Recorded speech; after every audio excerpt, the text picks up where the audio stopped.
여러분 안녕하십니까? 제이콥 목사입니다. 오늘 날씨가 무덥고 또 비가 내렸습니다.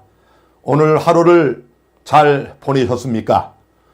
오늘 이 저녁에 참으로 여러분의 귀한 시간을 쪼개서 성경 예언대학원에 참여하신 여러분의 발길에 하나님의 거룩한 축복이 충만히 임하기를 간절히 기원드립니다. 성경 예언대학원이 벌써 21번째 강의를 맡게 되었습니다.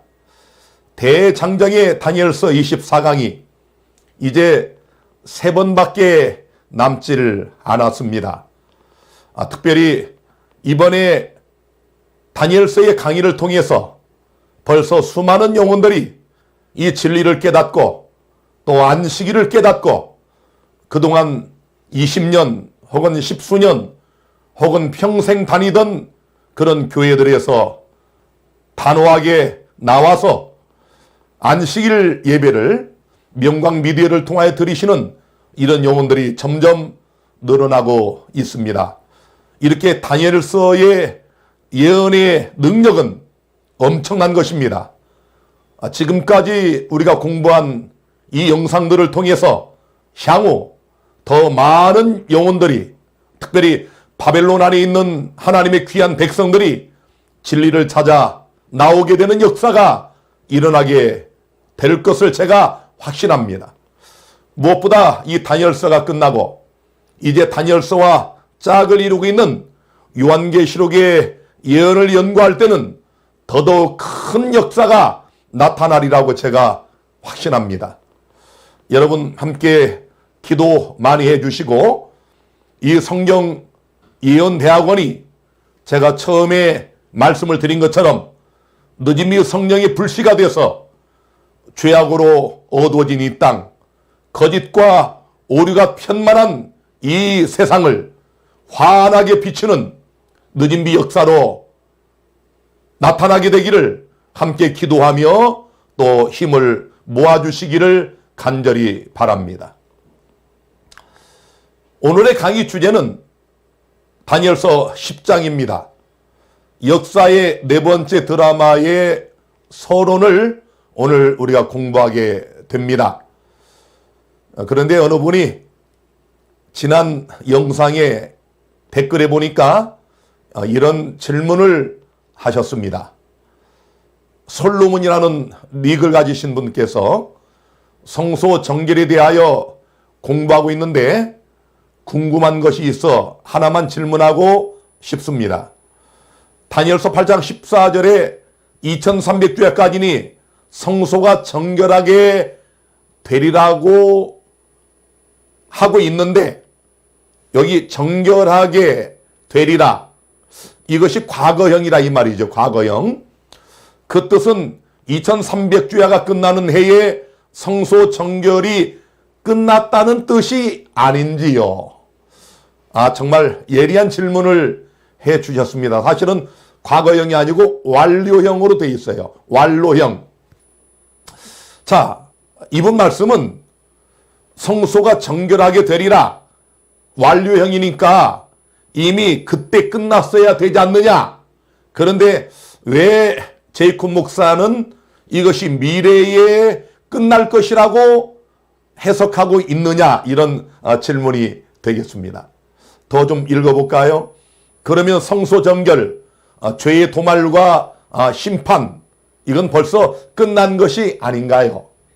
답변해 주시면 정말 감사하겠습니다라고 이렇게 예의를 갖춰서 질문을 해 주셨습니다. 그래서 제가 이렇게 댓글을 달아드렸습니다. 얼마든지 그런 질문을 할 수 있습니다. 안녕하세요, 제이콥 목사입니다. 질문한 것에 대해 간단히 답변을 드립니다. 히브리 문법에서 완료형은 완료된 과거뿐만 아니라 미래적 의미로 미래의 완료, 성취될 것이 확실한 약속에 대해서 사용됩니다. 다니엘서 8장 14절 성소가 정결하게 되리라는 말씀은 동사 완료형인데요. 히브리어 동사 완료형은 과거, 또 과거 완료, 현재 완료와 미래 완료로 나눕니다. 그런데 이 모든 것은 완료를 기본적으로 나타내지만 미래형과 같은 개념을 가진 확실한 사실을 표현하는 경우도 종종 있습니다. 그러므로 다니엘서 8장 14절은 확실하게 하늘 성소가 완전히 정결하게 될 미래적 표현을 담고 있는 미래 완료로 해석해도 전혀 문제가 되지 않습니다. 다 이해가 되셨지요? 과거 어느 시점부터 또 미래의 어느 시점까지 모든 것을 포함하는 그런 미래 완료형으로 해석을 해도 전혀 문법상 문제가 없습니다. 자, 이제 제가 오늘 다니엘서 10장 서론을 하기 전에 우리 지난번에 공부하던 문제를 조금 더 말씀을 드려야 되겠습니다. 하늘 성소에서의 그리스도의 봉사는 두 가지가 있다고 제가 말씀을 드렸죠. 첫째는 하늘 성소의 첫째 칸에서의 예수 그리스도의 봉사입니다.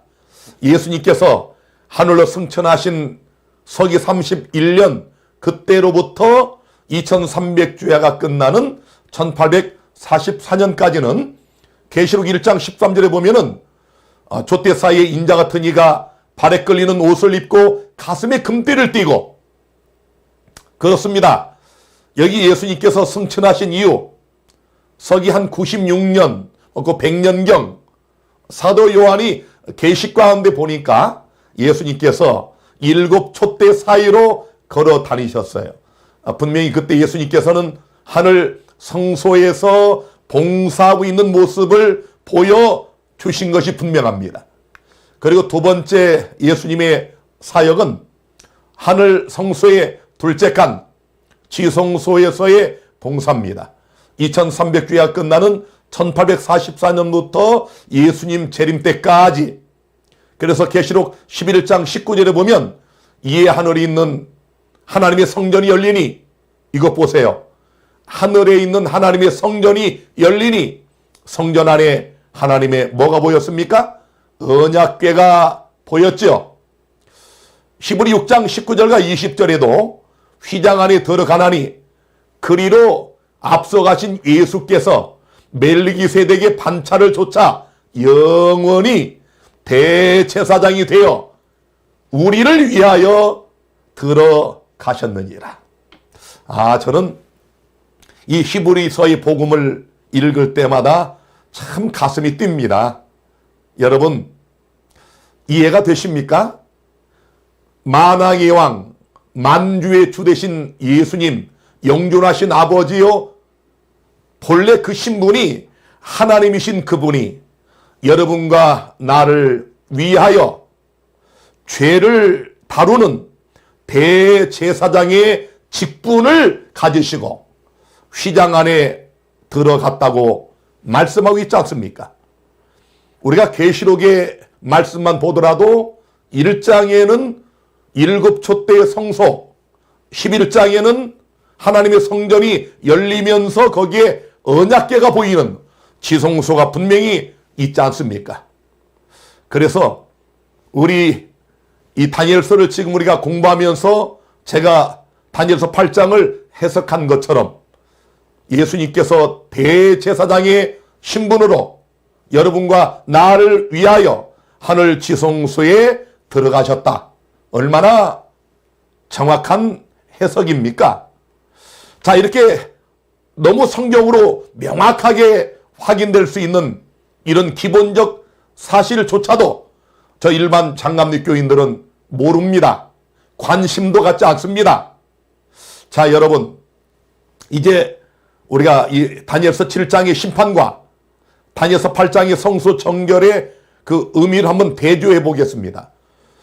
이렇게 보시면은 우리 다니엘서 7장과 8장, 바벨론 나라, 메데 페르시아, 헬라, 로마, 자, 그 다음에 작은 뿔, 교황권까지 정확하게 일치하는 것을 우리가 확인하셨지요.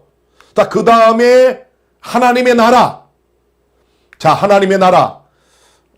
여러분, 이 바벨론보다 시작된 그 나라들의 종국은 뭡니까? 하나님의 나라의 도래입니다. 그래서 다니엘서 7장은 그 나라에 들어갈 하나님의 백성들이 누구냐? 하나님을 믿는다고 하는 백성들, 예수님의 이름을 부르는 자들 중에 누가 하늘에 적합한 성도인가? 이걸 심판하는 조사 심판이 있다고 분명히 말씀을 하고 있지 않습니까? 그러면서 예수님께서 우리를 위한 대제사장으로 하나님의 백성들을 위한 이 심판을 하신 후에 하늘 성소가 정결하게 된다고 하는, 그래서 이 다니엘서 7장과 8장의 궁극이 얼마나 명확하게 맞아떨어집니까?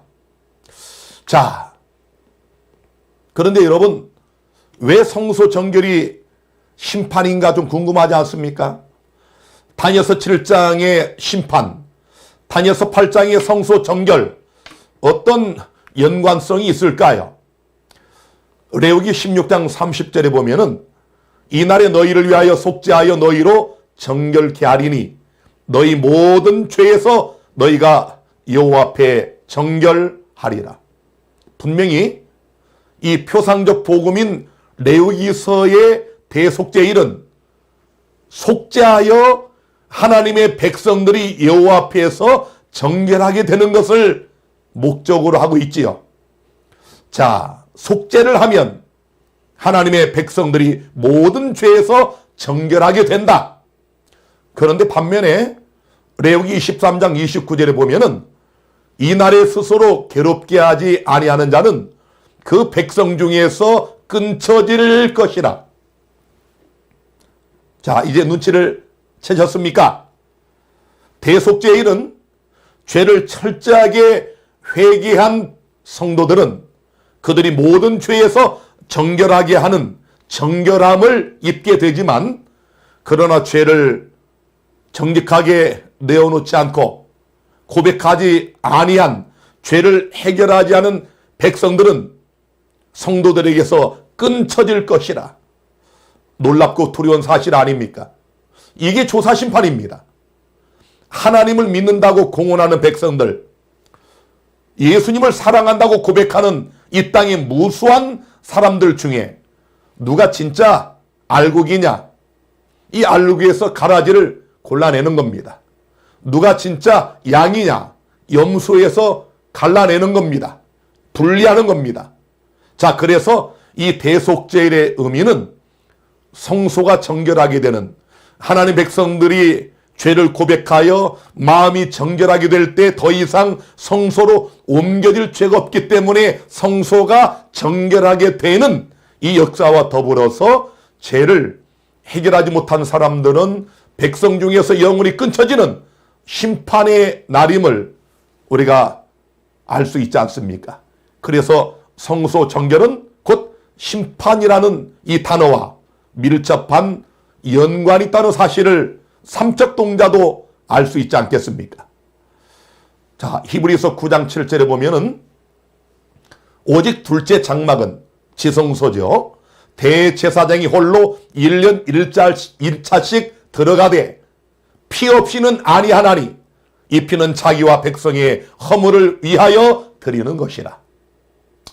성도 여러분, 레위기는 태중복음이라고 말씀드렸죠.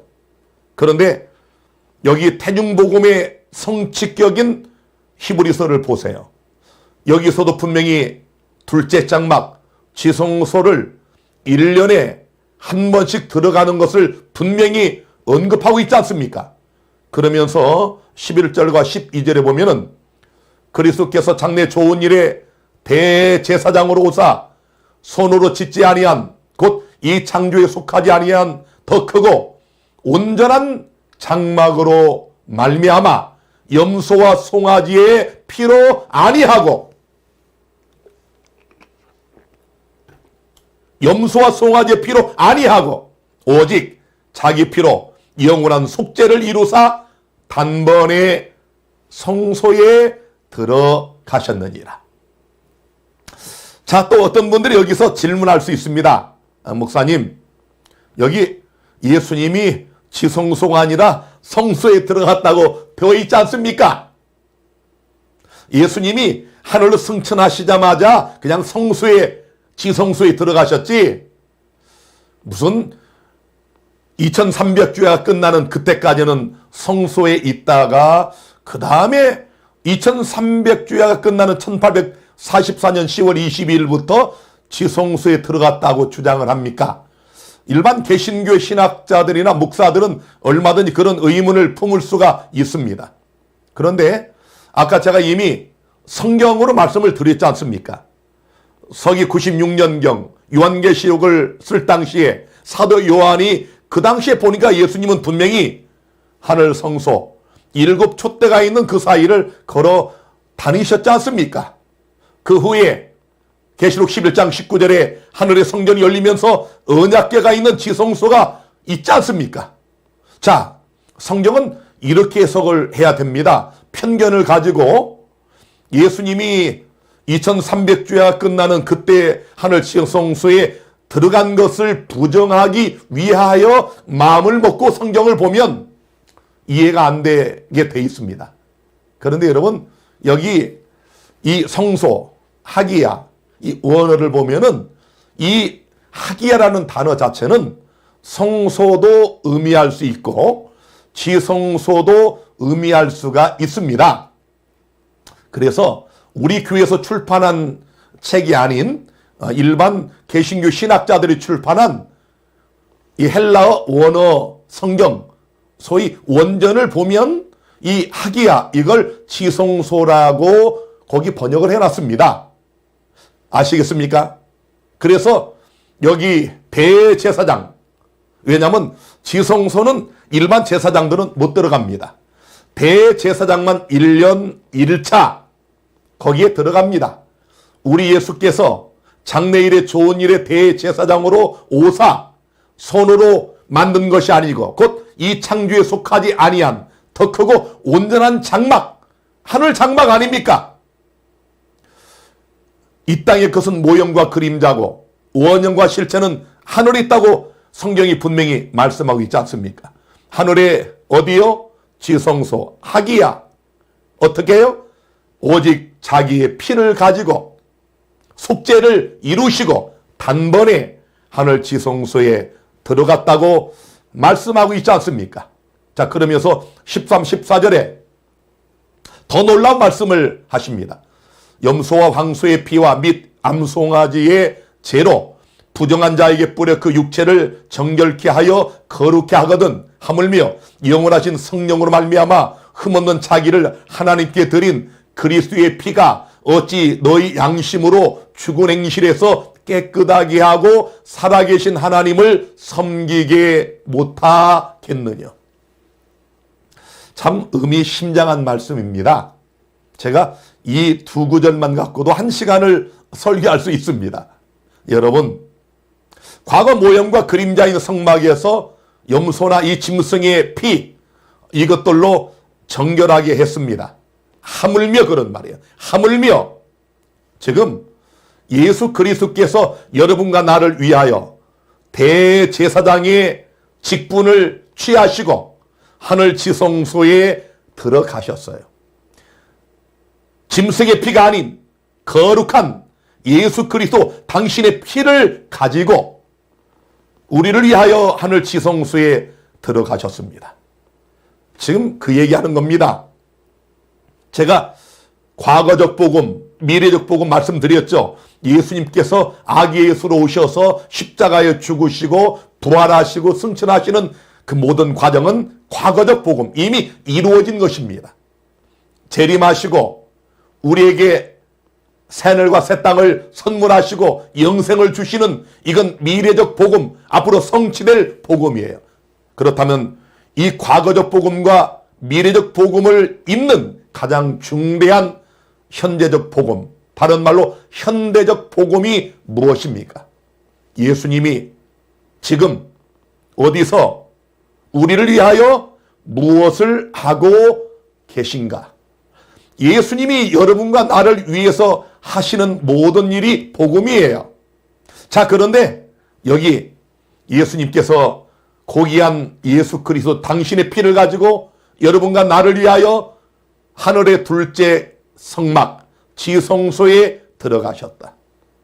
짐승의 피로 과거의 모형과 그림자에서 백성들의 죄가 정결하게 되었다 한다면 이 현재적 복음을 믿는 너희들이 죽은 행실에서 깨끗하게 하여 정결하게 되어 살아계신 하나님을 섬겨야 마땅하지 않느냐, 그런 말씀이에요.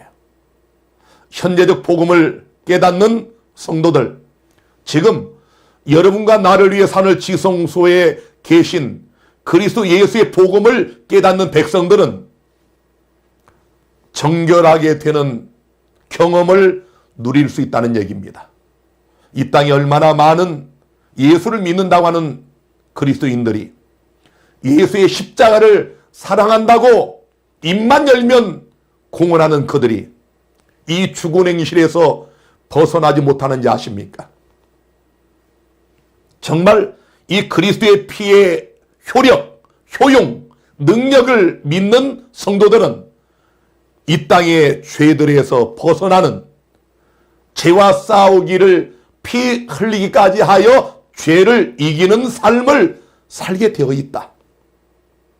혹시 쓰러지고 넘어질지라도 지금 여러분과 나를 위해 산을 지성소에서 일하시는 예수 그리스도의 피를 의지하여 우리가 깨끗하게 될 수 있다. 여러분, 예수님의 피의 능력은 여러분과 제가 지은 모든 죄들을 용서받는 능력이 있을 뿐만 아니라 죄를 이기는 능력을 공급하십니다. 이것이 진정한 예수 그리스도의 십자가의 피의 능력인 것입니다.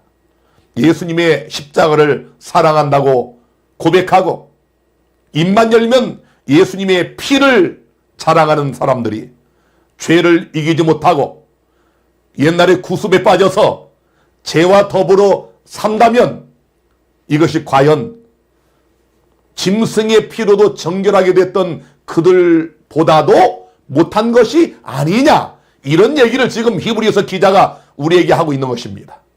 죄를 이기는 삶, 죄와 싸워 승리하는 삶, 죄의 권세에 굴하지 않고 예수의 피를 힘입어 이기는 이런 사람들이 마음의 성전, 영혼의 성전, 몸된 성전을 정결하게 하는 자들입니다. 이들이 현대적 복음, 현재적 복음을 진정으로 깨닫는 역사의 마지막 성도들인 것입니다. 그래서 이사야 43장 25절에는 나 곧 나는 나를 위하여 내 허물을 도말하는 자니 내 죄를 기억지 아니하리라. 여러분, 이 대속죄일의 참된 의미는 죄의 용서뿐만 아니라 죄의 기록 자체를, 죄의 흔적 자체를 우주에서 영원히 블로팅 아웃, 도말하는 것입니다. 도말. 여러분, 우리 여러분들이 스마트폰의 문자를 가끔 도말하지요? 우리가 죄의 흔적을 삭제하지 않습니까? 죄의 흔적이 아니라 문자의 흔적을. 우리 뭐 이상한 것들 오면 지우잖아요.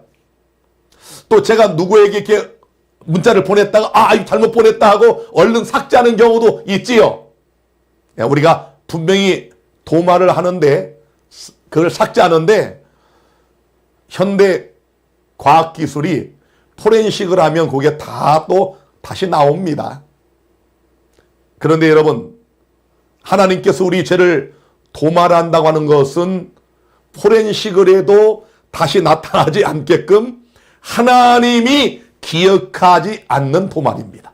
그래서 시편 51편에 다윗은 이렇게 고백을 하지요. 하나님이여,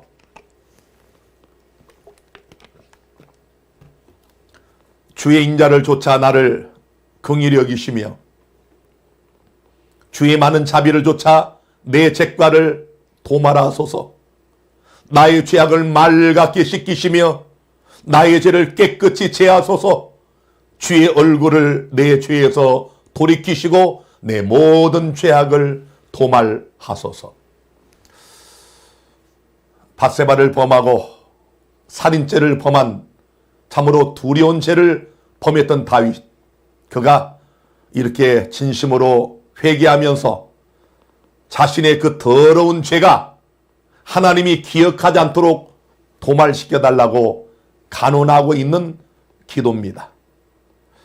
여러분, 이 대속죄의 참된 의미는 죄의 도말이 있습니다.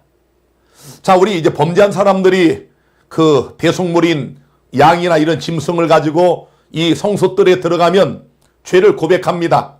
그래서 이제 죄가 고백되어지고 죄는 상징적으로 그 짐승에게 옮겨져요. 전가됩니다. 그 다음에 이제 양을 잡지요. 피가 흘려집니다. 자, 그러면 이제 이 사람은 죄를 용서받았습니다. 용서받고 이 사람은 기쁨으로 이 성막을 떠납니다.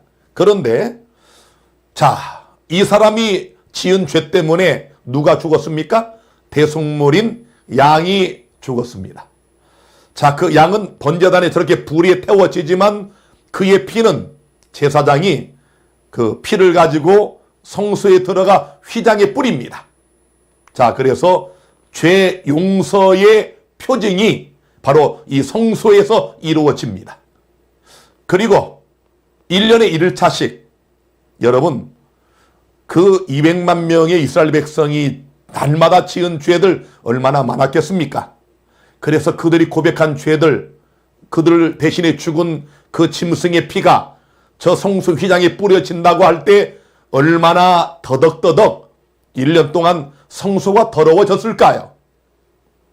그래서 1년에 1일차씩 대제사장이 이 지성소에 들어가 가지고 7월 10일에 행하는 이 대속죄의 의식은 죄를 완전히 도말하는 겁니다.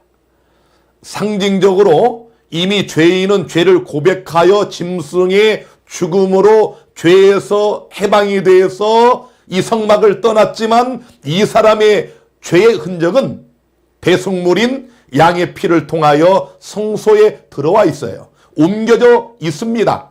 그래서 이것을 1년에 한 번씩 이 천을 완전히 갈아내면서 성소를 정결하게 한 것처럼 우리 예수님께서 여러분과 제가 지은 죄들을 고백하면 우리는 일단 다 용서를 받지만 그 죄의 흔적은 예수의 피, 여러분과 나의 죄를 그 몸에 담당하여 십자가에 죽으셔서 흘리신 그리스도의 피를 통하여 상징적으로 하늘 성소에 옮겨져 있습니다. 이것을 대제사장이신 예수님의 대속죄일의 사역을 통하여 아사셀, 사단을 상징하는 염소에게 전가시켜서 이 성소를 죄가 없는 완전한 곳으로 만드는 그 작업이 대속죄에 있는 사역의 본질입니다. 예수님께서 우리를 위해 대신 죽으셨지만 죄의 장본인은 마귀입니다. 그래서 결국 여러분과 나를 죄짓게 만든 마귀에게 이 모든 하나님 백성들이 고백하여 용서받은 죄를 다 마귀에게 전가시켜서 1천년 동안 무적행에 결박했다가 1천년 후에 악인들이 부활하고 우리가 새 예루살렘과 함께 이 땅에 내려와 우리의 지구, 우리의 집을 찾으러 오는 그때 하나님께서 곡강 마국전쟁을 통해서 유황불로 사단과 그의 사자들과 악인들을 완전히 사루어서 소멸시킬 때 드디어 이 땅에 아담과 하와로 생성된 죄는 영원히 종막을 고하게 되는 것입니다. 얼마나 놀라운 표상이며 얼마나 놀라운 예수 그리스도를 통한 성취입니까? 이런 진리를 아는 백성이 이 땅에 우리밖에 없습니다. 진실입니다. 이렇게 성경에 명명백백하게 나타나 있는 이런 놀라운 진리를 깨달은 백성이 이 땅에 성경에 예언된 여자의 남은 자손밖에 없다는 놀라운 사실입니다. 장로교에 평생 다니셔도 이런 설교 한 번 못 듣고 돌아가시는 분들이 대부분입니다. 자, 그래서 히브리 9장 23절에 그러므로 하늘에 있는 것들의 모형은 이런 것들로서 정결케 할 필요가 있었으나 하늘에 있는 그것들은 이런 것들보다 더 좋은 제물로 할지니라. 분명하지 않습니까?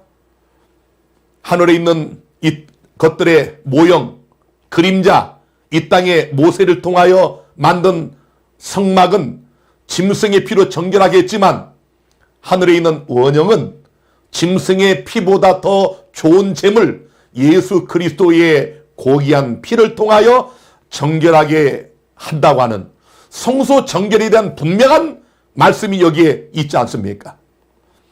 히브리 9장 24, 25절에 그리스도께서는 참것의 그림자인 손으로 만든 성소에 들어가지 아니하시고 오직 참 하늘에 들어가사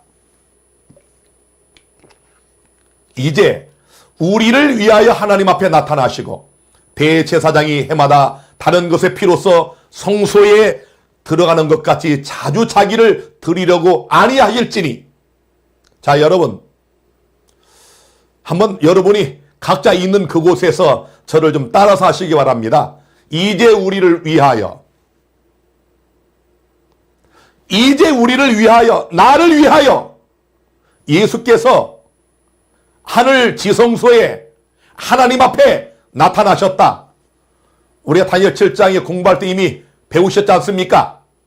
하나님의 왕자가 보좌가 놓이고 하나님이 거기 앉으시고 좌정하시고 천만 천사가 있고 이 강이 불처럼 흐르고 그리고 13절에 인자 같은 이가 구름을 타고 바로 하나님 앞으로 인도되지 않습니까?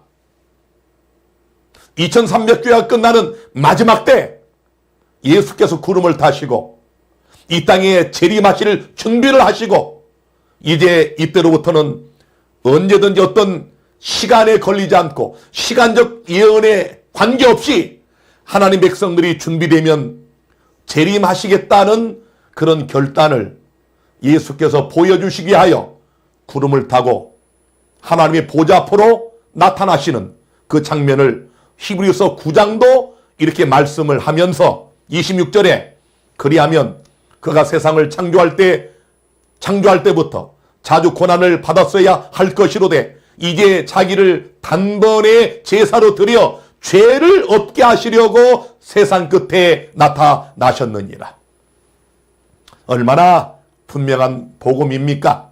세상 끝에 마지막 때에 2300주야가 끝나는 세상 끝에 드디어 인자 같은 이가 예수 그리스도께서 구름을 타시고 하나님의 보좌 앞에 책들을 펴놓고 심판하는 바로 그곳에 우리를 위한 대제사장으로 우리를 위한 대언자로 여러분과 나를 위한 중보자로 변호사로 입장을 하신 것입니다. 얼마나 놀라운 복음입니까? 그래서 계시록 14장 6절에는 또 보니 다른 천사가 공중에 날아가는데 땅에 거하는 자들 곧 여러 나라와 족속과 방언과 백성에게 전할 영원한 복음을 가졌더라. 여러분 이제 복음 이해하셨죠? 과거적 복음도 영원한 복음, 재림하실 미래적 복음도 영원한 복음, 지금 현대적 복음, 현재적 복음, 예수께서 여러분과 나를 위해 하늘 지성소에서 사역하시는 그것도 영원한 변치 않을 복음 아닙니까? 자, 그런데 이 영원한 복음을 가졌는데 그가 큰 음성으로 가로되 하나님을 두려워하며 그에게 영광을 돌리라. 이는 그의 심판하실 시간이 이르렀음이니 하늘과 땅과 바다와 물들의 근원을 만드신 이를 경배하라 하더라. 여기 심판의 시간을 분명히 발표하지 않습니까? 공표하지 않습니까?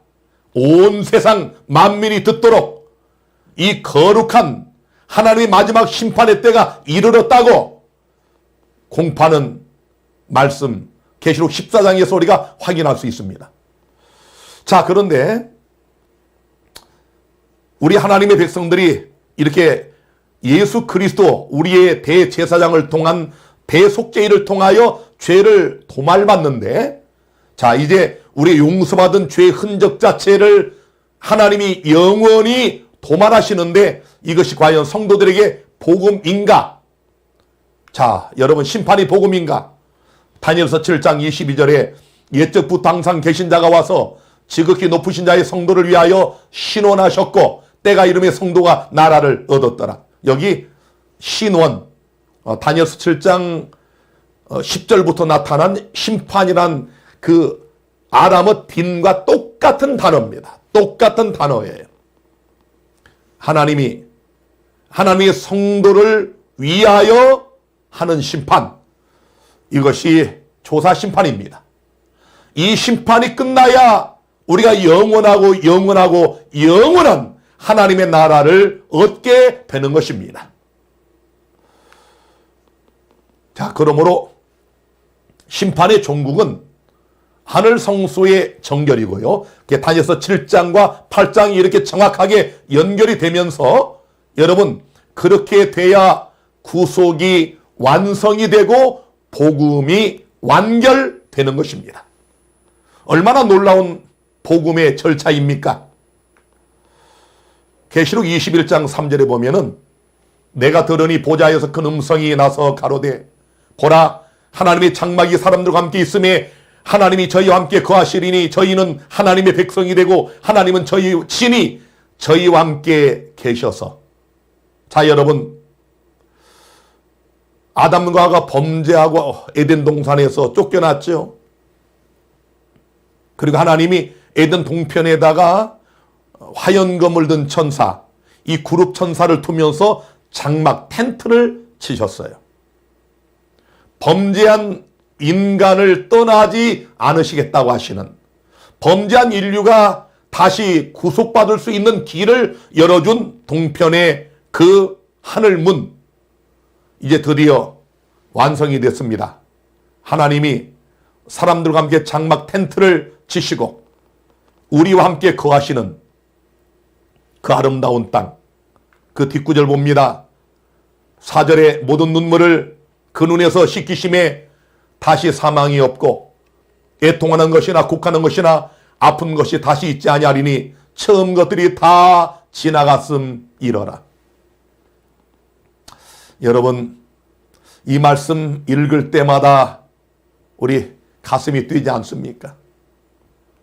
다시는 눈물이 없는 영원한 하나님의 나라, 다시는 죽는 것이 없어요.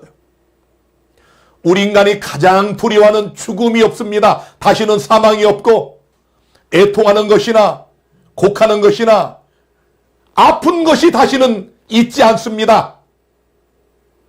사모되지 않습니까? 그리워지지 않습니까? 여러분, 저는 요양원을 운영하면서 여기 수많은 어르신들의 삶을 보고 있지 않습니까? 여러분, 이들이 얼마나 아파하는지 아세요? 여러분, 이 한 평 정도 되는 이 작은 침대가 이들의 집이에요. 이들의 거처예요. 여러분, 우리 정상적 사람이 거기에 누워 계셔 보세요. 낮에 몇 시간 누워 있을 수 있나? 거기에 이제 죽을 때까지 누워 계신 거예요.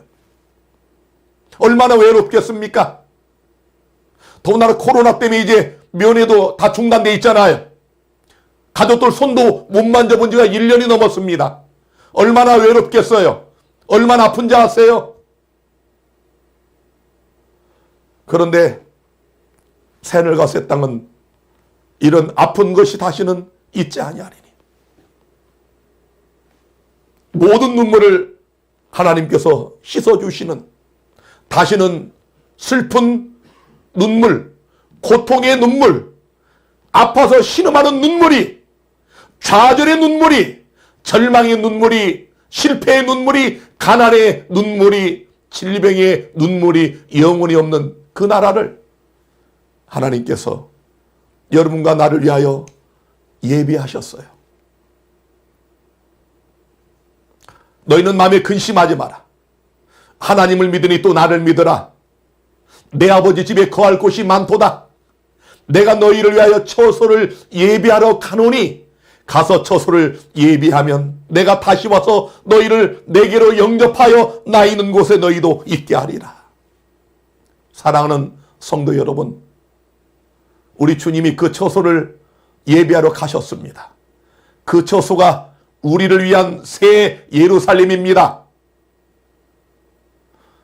여러분과 제가 죄가 없는 영원한 새늘과 새 땅에서 살게 되는데 바로 그곳에 영원한 수도, 새 수도, 새 예루살렘, 그걸 준비해 놓으셨어요. 계시록 21장 5절에는 보좌에 앉으신 이가 가라사대 보라 내가 만물을 새롭게 하노라 하시고 또 가라사대 이 말은 신실하고 참되니 기록하라. 우리 하나님 이거 진짜다. 기록해라. 거짓말 아니다. 내가 만물을 새롭게 하는 날이 곧 온다. 여러분,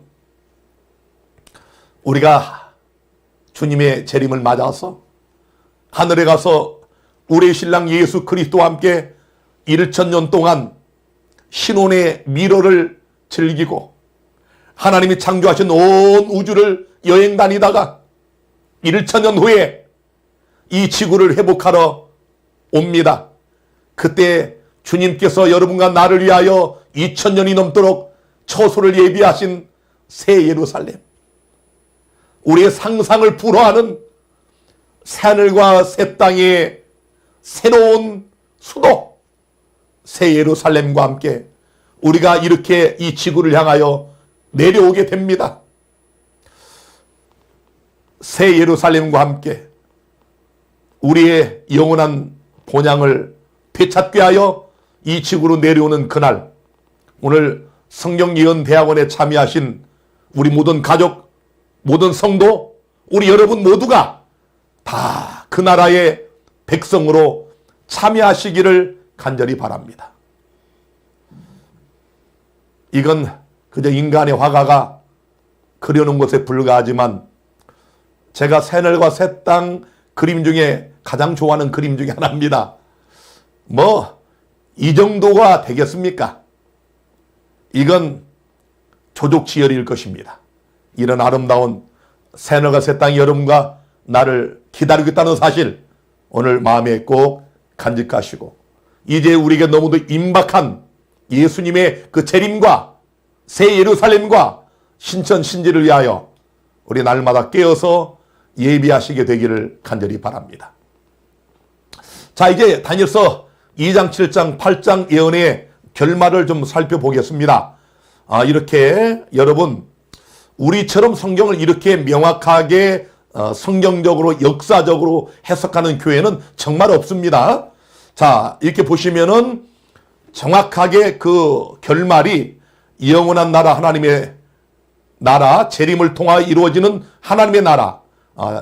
7장은 성도가 조사 심판 후에 영원한 나라를 얻게 된다고 말씀을 하셨고, 8장은 이런 심판의 결과로 하나님 백성들의 성소가 정결하게 되고 궁극적으로 하늘 성소가 정결하게 되는 구속이 완성되는 결말을 이렇게 볼 수 있지 않습니까? 자, 다니엘서 이제 마지막 우리가 공부하는 이 네 번째 드라마의 요점을 말씀드립니다. 다니엘서 2장은 정치적 측면에서 세상 역사를 조명을 했고요. 다니엘서 7장은 정치적 종교적 측면에서의 세상 역사를 조명했고요.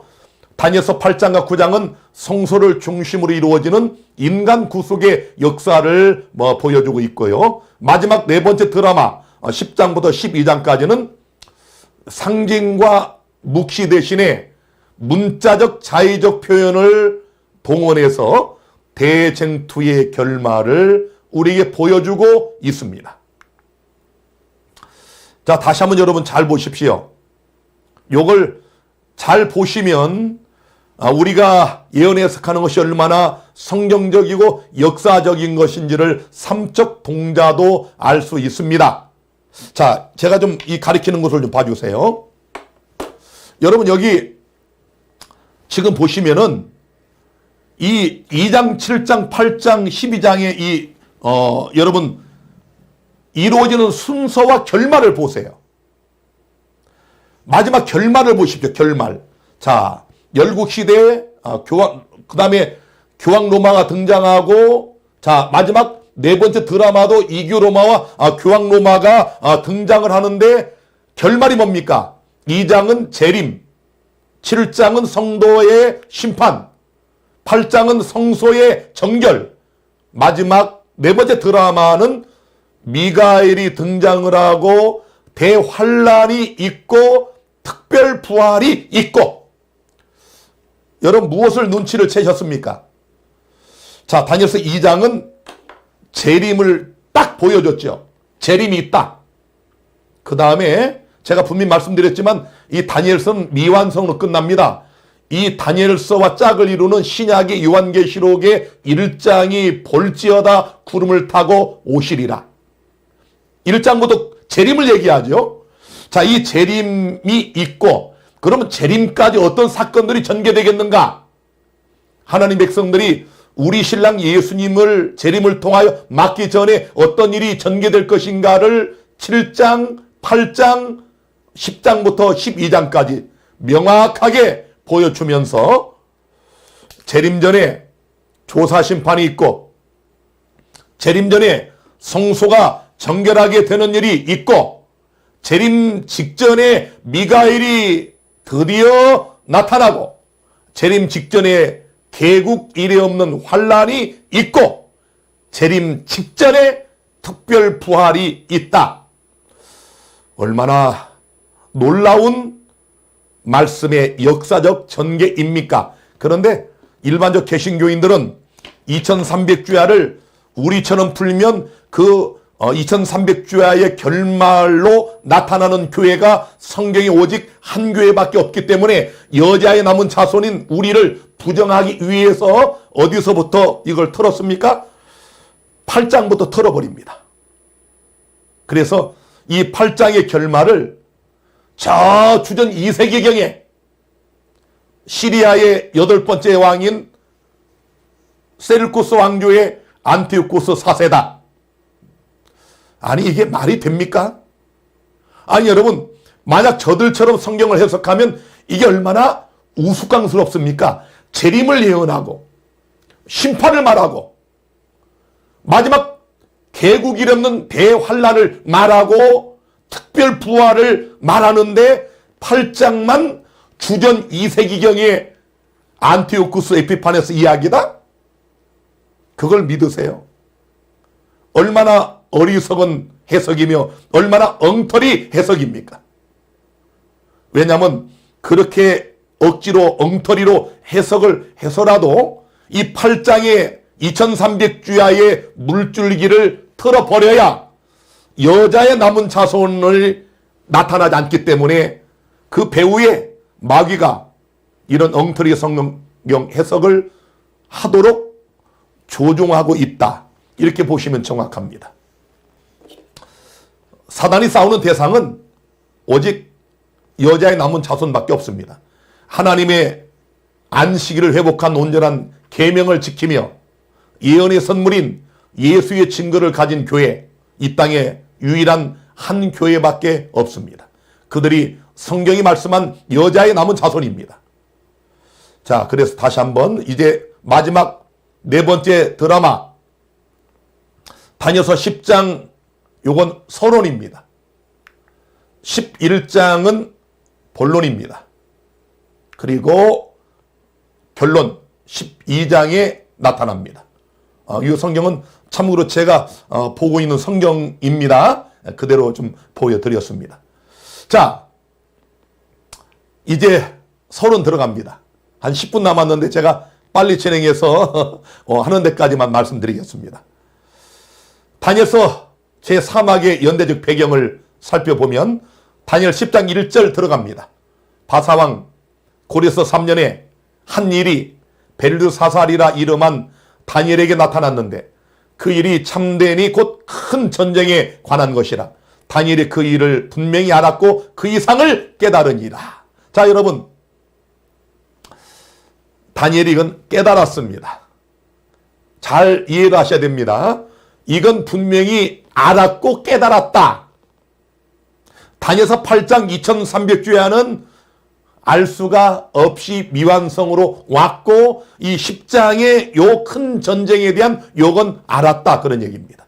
자, 그러면 여기 바사왕 고레스 3년은 언제일까요? 주전 535년경인데요. 다니엘 선지자의 나이가 이때 88세입니다. 놀랍지 않습니까? 17, 8세 고등학교 한 1, 2학년 그 나이로 포로로 끌려와서 일평생을 지금 이국 땅에 살고 있는 다니엘. 88세 90성상에 이르는 이 연세에도 불구하고 하나님을 얼마나 사랑합니까? 얼마나 기도의 사람입니까? 또 얼마나 하나님의 사랑을 극진하게 받습니까? 뭐 제가 그럴 리는 없겠지만 제 세대에 주님이 분명히 오실 것을 저는 100% 확신하지만 재림이 또 지체가 돼서 제가 혹 88세까지 간다 하더라도 저도 이 다니엘과 같은 이런 선지자를, 그의 생애를, 그의 기도의 삶을, 또 그의 품성을, 그의 신앙을 본받기를 소망합니다. 자, 2절 3절 들어갑니다. 그때 나 다니엘이 세일의 동안을 슬퍼하며 세일에가 차기까지 좋은 떡을 먹지 아니하며 고기와 포도주를 입에 넣지 아니하며 또 기름을 바르지 아니하니라. 자, 여러분, 88세 노인이 21일 동안 슬퍼하며 세일에가 차기까지 좋은 떡을 먹지 아니하며 고기와 포도주를 입에 넣지 아니하는 금식에 들어갑니다. 뭣도 내지 않아요. 쉽게 말하면 뭐 스킨 로션도 안 바릅니다. 자, 왜 그랬을까요? 자, 이렇게 세일에 동안 기도하고 있는데 왜 그런가 하면은 이미 지금 8장의 그 엄청난 뭔가 무시무시한 어떤 세력을 받고 그 기간이 엄청나다는 걸 지금 어느 정도 조금 눈치를 챘는데 그게 안 풀립니다. 3주 동안 금식 기도하는 88세의 다니엘. 얼마나 위대한 믿음의 사람입니까? 이때 다니엘 10장 5절 6절에 보니까 그때 내가 눈을 들어 바라본 적 한 사람이 세마포 옷을 입고 허리에는 우바스 정금띠를 띠었고 그 몸은 황옥 같고 그 얼굴은 번갯빛 같고 그 눈은 햇불 같고 그 팔과 발은 빛난 놋과 같고 그 말소리는 무리의 소리와 같더라. 자, 여러분, 이분이 누굴까요? 세일에 동안 금식하며 기도하는 다니엘에게 나타난 세마포 옷을 입고 우바스 정금띠를 허리에 띤 이분이 누구같이 보입니까? 다 이제 눈치를 채셨죠? 여러분, 예수 그리스도께서 친히 사랑하는 다니엘을 만나러 오셨어요. 우리가 다니엘서를 공부할 때 얼마나 많이 놀랍니까? 사드락과 메삭과 아벳느고가 극렬히 타는 풀무불 속에 사형에 처해졌을 때 거기 주님이 오시잖아요. 80성상의 다니엘이 사자굴에 들어갔을 때 거기에 주님이 오시잖아요. 여기 또 88세의 노인이 좋은 떡을 먹지 아니하고 금식할 때 나타나셨어요. 예수님이 등장하셨습니다. 첫째로 한 사람, 다니엘 10장 5절에 바로 인자 같으신 예수님이시죠. 두 번째로 흰옷, 세마포 옷을 입으신 예수님, 정금띠를 두르신 바로 그분, 빛난 녹 같은 팔과 발, 많은 무리의 소리 같은 음성. 자, 이런 표현들을 계시록과 비교해 보시면 계시록 1장 13절로부터 봅니다.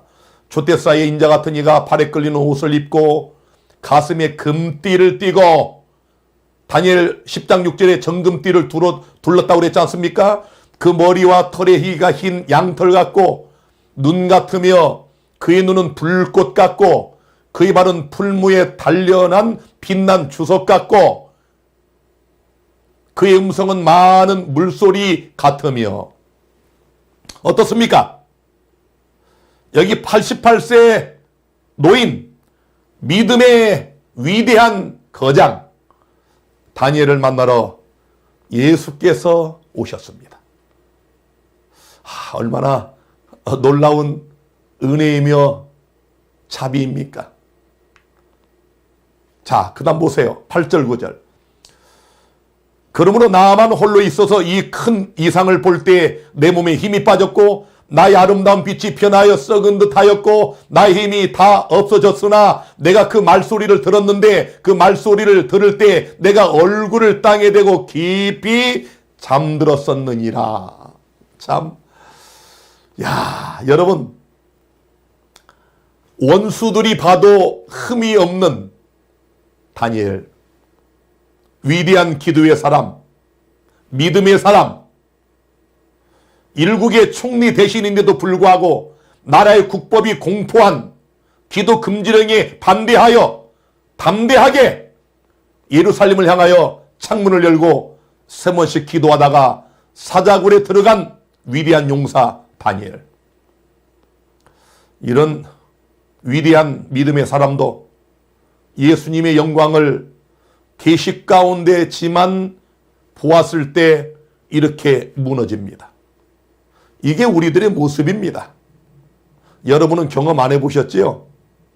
거룩하다. 하나님이 거룩하다. 예수님이 거룩하다 할 때 그 거룩이 어느 정도인지 여러분 경험 안 해보셨지요? 금식 많이 하시고 기도 많이 하시다 보면 그게 조금 보입니다. 우리가 얼마나 더러운 죄인인지 보여집니다. 다니엘 같은 거룩한 믿음의 사람도 혼절하지 않습니까? 자, 여기 다니엘의 반응과 사도 바울의 반응을 좀 비교해 보겠습니다. 다른 사람들은 못 보고 혼자만 경험을 했어요. 다른 사람들은 놀라서 도망을 갑니다.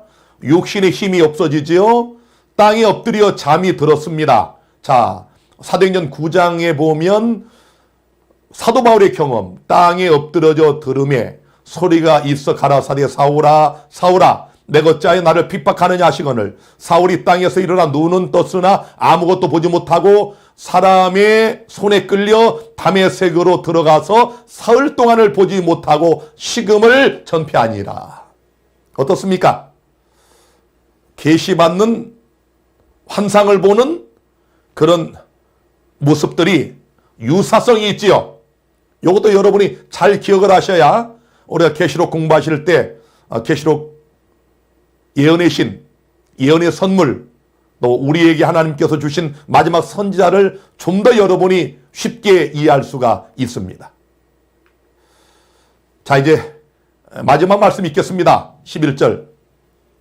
내게 이르되 은총을 크게 받은 사람 다니엘아, 내가 내게 이르는 말을 깨닫고 일어서라. 내가 내게 보내심을 받았느니라. 그가 내게 이 말을 한 후에 내가 떨며 일어서매. 자, 그 다음 보세요.